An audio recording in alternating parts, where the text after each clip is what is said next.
Madame, mademoiselle, monsieur, bienvenue dans votre édition 19 minutes. Le point aujourd'hui sur le stress organisationnel, comment ça bloque les entreprises et même les ONG, comment avancer au mieux. Notre invitée aujourd'hui, c'est Marina Itier-Jacobs de Maluti Communication.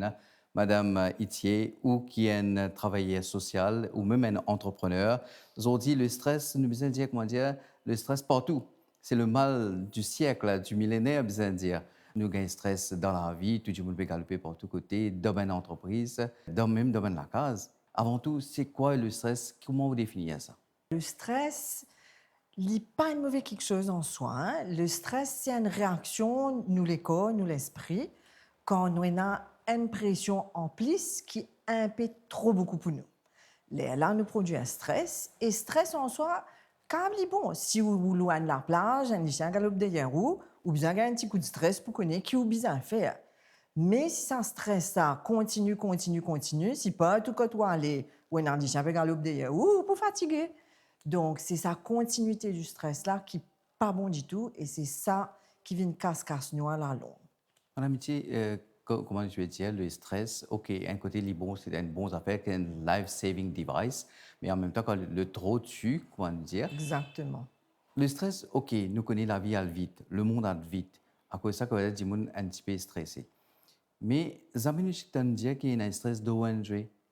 Comment c'est possible? Ben, nos ONG, de dehors, nous croyons qu'il y a un stress là-dedans. Mais au fait, pour nous qui accompagnons pas mal d'ONG depuis beaucoup d'années, nous avons à faire face à un stress silencieux. Dans un sens, nous peut aider les gens avec une cause noble. Donc, le plus difficile pour eux pour dire nous stresser. Alors, le stress, il est en silence, mais il y a quand même un plus grand stress qui est dans ma compagnie, parce qu'ils ont souvent des ressources en moins, et des difficultés et des problèmes en plus par rapport à nous dans mon entreprise. Nous, cela, nous, l'équipe de recherche dirigée par Ashmita Banto, qui n'a guetté, comment ça se passe dans une ONG, Caritas, et comment eux peux gérer le stress là-bas? Nous avons une équipe de travailleurs sociaux à plein temps ici qui travaille avec nous, l'équipe qui est dans 52 localités à travers l'île. Et nous avons l'antenne, nous avons un social worker qui travaille, nous avons un bénévole qui travaille, et nous avons aussi 17 centres d'éveil avec de la crèche. Nous donnons ce service, comment nous dire, back office là. Mais c'est aussi un travail bien stressant parce qu'il y a beaucoup de problèmes du monde. Après, nous avons besoin de plaisir à la porte pour capable trouver une solution. Alors, c'est en plus chacun a son problème, sa famille, etc. pour les gérer. Ben, souvent, là, nous organisons aussi un temps spirituel, un temps convivial, un temps de ressourcement et surtout une formation. Maluti, qui est dans la communication, dans notre travail, la communication est très importante. Comment il a une bonne attitude, comment adopter une technique qui, comment dire, capable facilite sa communication là, et nous aussi dans le man reporting parce que nous sommes capables de rendre compte de ce qu'il nous fait.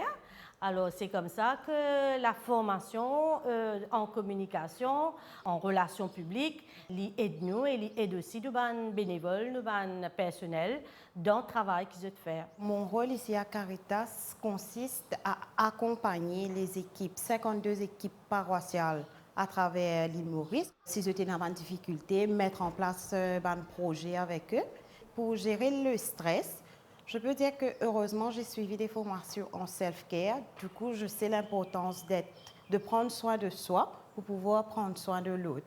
Je fais la technique de respiration et je fais aussi de la randonnée parce que moi, je suis une personne qui aime bien la nature. Du coup, chaque week-end, je peux faire une randonnée, je peux marcher pour pouvoir évacuer les accumulations de travail. On a 126 personnels et chaque personnel a ce problème. Mais dans le moyen possible, je écoute, je accompagne. Et comment je aide pour gérer ce stress? Quand je peux écouter, je trouver telle personne, je a tel besoin. Là, je canalise. Je essaie de conseiller pour faire des exercices physiques, pour faire de la marche, pour faire yoga.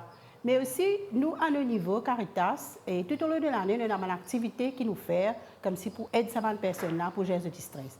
Ça veut dire nous avons une journée de team building, que tous ensemble, et vous êtes capable de faire de l'activité, c'est un moment de convivialité, et comme si sortir en dehors de sa routine de travail. Là. Madame Itier, c'était une contradiction. Ben, une ONG qui est supposée régler le stress, même, comment dire, je peux stresser. Normalement, comment vous régler ben, différents types de stress qui sont capables? Mais tout le monde autour de la table. Bien souvent, cause de stress, il n'y a pas une grosse affaire. Disons, par exemple, patron envoie WhatsApp à soi, alors qui capable d'attendre le lendemain, ou alors une réunion, trop beaucoup de réunions dernière minute, cas sous planning, ou alors ou bizarre on call all the time, dans samedi, dans dimanche, téléphone tout le temps, on peut checker. Des fois, c'est pas une petite affaire, ou alors recognition, ou pas sentir au travail valorisé. Bien souvent, quand tout le monde autour de la table, vous trouvez qu'ils ont tous un stress similaire. Donc, un stress dans la case, nous ne pouvons pas solutionner. Mais si nous sommes capables, avec un petit guide d'organisation différente et un petit guide awareness, prendre les autres l'habitude, mais au moins ça stress dans le travail, nous réussissons à alléger. Et oui, bien souvent, nous croyons ONG, comme on nous peut dire, là, puis un stress, parce qu'ils sont là pour occuper du monde, mais le stress, je crois, encore plus gros, parce qu'ils doivent faire face souvent à la détresse. Donc oui, je crois que c'est une grosse dose de stress, et si pas change détroit l'habitude, nous réussissons apaise un peu, il y a un win-win pour tout le monde, pour le travailleur social lui-même, pour l'ONG et pour les autres bénéficiaires des vents. Un travailleur social, un bénévole, il dit qu'il beaucoup le temps, il travaille, il fait un travail social, il travaille dans une ONG, après il n'est plus capable parce qu'il se sent épuisé dans le sens littéral du terme. Ouais, Est-ce que c'est possible? Et là qui arrive, qui fait? C'est possible. Alors, ça aussi, ou bien gain awareness dans une ONG et dans une entreprise, parce qu'ils ont fait cette information-là, dans une entreprise aussi, qui ont signaux qui ont bien trouvé depuis aux collègues ou même quand on est aware ou quand on connaît qui ont signaux. Donc, nous travaillons aussi avec un médecin qui est capable de dire si un dimon tout le temps en retard, tout le temps pas pévé de travail, tout le temps épuisé, ou alors ce mood changé, ou alors quand il causait tout le temps, il cause négatif, alors qu'avant il parti comme ça, c'est un red flag qui nous bien connaît pour aider nous prochains, ou alors aider nous-mêmes. Donc oui, et ça, c'est un démon qui est en burn-out. Donc, bien chagrin pour ça démon-là qui n'est pas une réussite à l'aide. Et là, comment tu fais? Tu t'encadres? Là, we refer to professionals in medicine parce qu'il arrive à un moment burn-out là. C'est une condition qui l'OMS reconnaît officiellement comme une maladie et burn-out professionnel est malheureusement de plus en plus. Donc là, malheureusement, c'est pas la formation qui peut aider, mais la formation en cas d'immun et elles trouvent ça signe là chez eux-mêmes bien souvent et après chez les autres. Nous avons l'atelier de formation, comment ça a déroulé, de l'équipe de recherche dirigée par Ashpita Bantu, final qui était dans Tidiam, comment ça se passe? L'ONG Tidiam apporte un soutien aux enfants et aux jeunes adultes vivant avec le diabète ainsi que leurs parents. À travers l'atelier organisé par Maluti, le personnel qui est souvent confronté à de grandes charges émotionnelles apprend à mieux gérer leur stress. Le diabète de type 1 arrive chez quelqu'un à n'importe quel âge. Majoritairement des enfants, donc on a des bénéficiaires qui sont des enfants qui sont arrivés chez nous à 7 mois, on a d'autres qui sont des adolescents, on a des jeunes adultes, c'est ça la majorité des personnes, mais de plus en plus d'adultes aussi ont le diabète de type 1 et comme c'est une maladie qui dure tout le long de la vie, l'enfant qui est arrivé chez nous il y a 10 ans, il y a 15 ans, est un adulte aujourd'hui, vraiment quelque chose qui est tailor-made pour chaque besoin de chaque personne. Avoir un appel au milieu de la nuit, ce n'est pas quelque chose d'anormal. Donc, on doit pouvoir répondre à cet appel-là à tout moment. On doit pouvoir être présent quand ils ont besoin d'une information critique par rapport à leur santé. Il y a beaucoup de peur aussi qui est autour de ça. Et nous, on doit être là, on doit être disponible. Donc, cette disponibilité rend notre travail complexe. Donc, il fait qu'on est finalement tous partie prenante dans la vie de nos bénéficiaires de tous les jours, 24 sur 24, 7 jours sur 7. Et ça cause des stress, en plus de notre famille et de nos stress qu'on a chacun chez nous. Il y en a une équipe derrière qui nous suit l'aspect biopsychosocial. C'est que nous sommes sur l'aspect biologique, ça veut dire médical. Tout l'aspect qui est là, nous sommes médecins, nous sommes éducateurs. Et aussi, nous, au niveau psychosocial, veut dire counselor et le social worker. Et normalement, quand les enfants les diagnostiqués, c'est ce parent qui prend ce stress-là. Ça veut dire oublier qu'il est même dans la vie derrière. Et ce stress-là, il est capable même de développer un burn-out. Ça veut dire qu'il nous fait dans les temps, mais nous sommes capables de trouver au moins 5 minutes. Ça veut dire commencer. Nous sommes commencer même pour qu'il nous capable de faire quelque chose. Il applique pour nous, mais nous trouvons qu'il est capable d'apporter beaucoup pour nous bénéficier aussi. Quand nous peut dire 5 minutes, c'est que 5 minutes pour la gestion du stress. Ça veut dire que nous sommes capables de faire n'importe quoi nous était. Tout le monde a une phase de compréhension, c'est un peu différent. Une fois, il devient un peu stressant. L'adolescence, c'est une période de la vie qui beaucoup de jeunes ont envie de vivre adulte, ont envie de faire quelque chose pour eux-mêmes. Les eux-mêmes prennent un peu de responsabilité plus, dans la gérance du diabète. Côté une fois que c'est peer pressure, une fois il y a un stigma, une fois nous avons un call, nous avons un call 10 h à soir, 11 h du soir, que les parents bien inquiets, les enfants pas bien. Puis demandent-nous qui je peux faire, comment je peux faire. Ce qui devient plus stressant, c'est qu'on nous donne pas d'informations. Nos services biopsychosociaux, sont là comme si en 24/7 parce que les bénéficiaires des fois sont bien causés. Soit c'est une gagne urgence parce que le diabète c'est pas juste de 9 h à 5 h, il tout le temps. Donc nous aussi nous tout le temps là pour eux. Quand c'est une gagne urgence, c'est pas nous un bénéficiaire qui est à l'hôpital, ils admettent là subitement.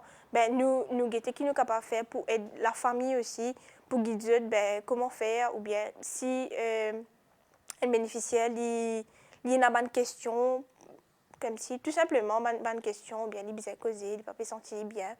Parce que des fois, il y a des gens qui se sentent tout seuls, donc nous là pour écouter. Mais pour nous faire ça service 24/7 là, pour l'équipe même capable de faire ça, il y a un moment que nous faisons prendre pour nous-mêmes, pour nous capables de ressources nous et aider ensuite pour un meilleur service, pour être plus efficace aussi. Madame Etienne, une autre question du public. Une patient, cette fois-ci, il demandait que vous êtes déjà vulnérable. Vous êtes dans une ONG pour gagner un soutien. Et malheureusement, ça dit que qui vient soutenir là, lui-même, il est en difficulté après. Comment il est capable d'aider pour aider sa formateur là? Encore une fois, pareil, je crois que nous besoin éduquer les gens pour trouver ça signaux rouges quand nous trouvons des gens épuisés ou sous personnalité changée. Donc, même la personne qui reçoit le bénéficiaire, s'il trouve ça là épuisé et n'est plus capable et en bout de route, il besoin d'une façon très bienveillante et une formule qui s'appelle Non-Violent Communication. Ça aussi, nous fait ça dans ma formation pour aider les gens comment annoncer une mauvaise nouvelle, comment aider les gens à réaliser qu'ils peuvent gagner. Donc, il faut être un miroir et là, ça aide l'autre personne à réaliser. Parce que des fois, ou là, ou petite bicyclette, ou aller, mais vous ne pouvez pas trouver qui peut rentrer dans un pied.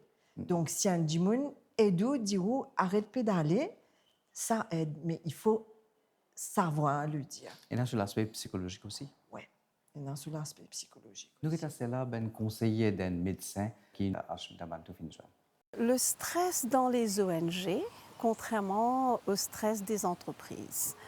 Il faut se rappeler que le stress dans les ONG est surtout par rapport à l'engagement émotionnel des bénévolats. Ils sont beaucoup plus investis.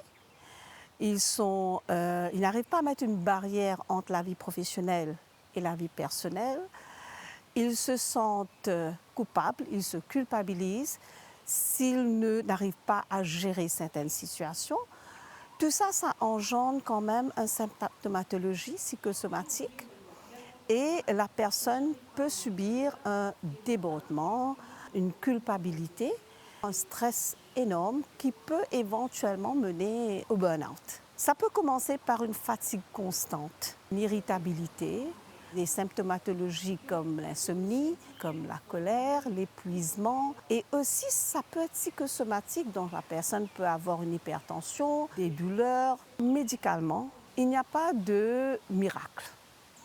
Il n'y a pas un médicament qui va combattre le stress.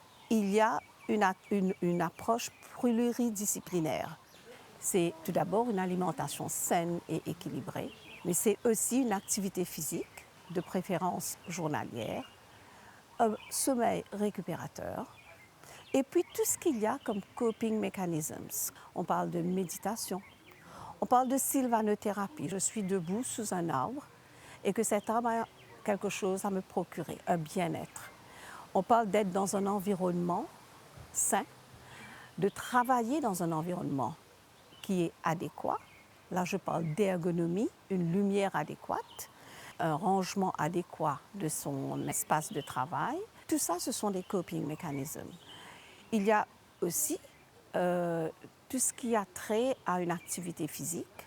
Comme vous le savez, toute activité physique va libérer des endorphines qui, à leur tour, vont libérer la sérotonine, qui est le feel-good factor hormone. Donc, toute activité physique, que ce soit la danse, chacun va trouver son activité qu'il préfère. Certains vont préférer le zumba, d'autres la danse, d'autres le yoga, d'autres la marche, d'autres la natation. Donc, trouvez ce qui vous plaît pour que vous puissiez avoir des méthodes de coping pour combattre votre stress. Madame Itié, le monde, c'est vrai, nous bien accepter, nous contents, nous pas contents, devient de plus en plus compétitif, donc accéléré à un rythme vite et puis accéléré continuellement. Selon vous, quelle est la place des ONG et comment sont capables de fonctionner d'une telle façon qui, comment dire, capable de diminuer le stress et pour ben dimoun et pour ben bénévole? Premier conseil, c'est le conseil qui m'a capable de donner, c'est pareil comme dans l'avion. Quand l'avion gagne une décompression, masse tombée, si vous dégagez ou mettez masque sur l'autre du monde, vous finissez tout fait depuis le côté. Donc, vous bien mettre un masque avant et après mettre l'autre. C'est le conseil que je donnerais aux ONG. Il paraît cruel au départ, mais peut-être réaliste. Paraît cruel, mais réaliste. Si vous n'arrivez ou même au bout du rouleau, qui vous n'est plus capable, vous ne pouvez pas avec personne. Donc, quand vous trouvez trop beaucoup de stress, trop beaucoup de pression, ben, changement à l'intérieur, là, on a besoin de faire un petit stop et on a besoin de take stock. Donc, mon conseil, c'est vraiment, ça commence par soi et après, là, on peut avoir un bon travailleur social. Il y a une question qu'un membre du public, cette fois-ci, nous demande, il dit qu'ils ont dit tout le monde bloqué. Tout le monde est dans le travail, ils sont débordés, ils même assez les temps pour eux-mêmes. Comment sont capable de faire travail social, Madame Itié? Comment ça, journée plus bonheur? Enfin, moi-même, moi, entrepreneur depuis 25 ans, moi, de maman, moi, j'ai beaucoup de responsabilités, moi, encore. Travail social, alors, c'est une des choses qui diminue le stress. Donc, si vous prenez l'équerre, ou ouvrir ça à l'autre du monde, ou une bénévole dans une ONG, ou aide les travailleurs sociaux, ou leur terrain, ou soit là, au niveau stress, il baisse. C'est la recherche qui le dit. Donc, une affaire que vous bien connaissez, c'est que quand vous êtes dans les autres du monde, vous perdez vous-même. Merci, Madame Itié, pour toutes ces précisions. C'était Marina Itié-Jacobs de Manuti Communication. Le point aujourd'hui, c'était sur le stress organisationnel, comment ça bloque l'entreprise et les ONG et comment avancer au mieux. Madame, Monsieur, merci. Au revoir.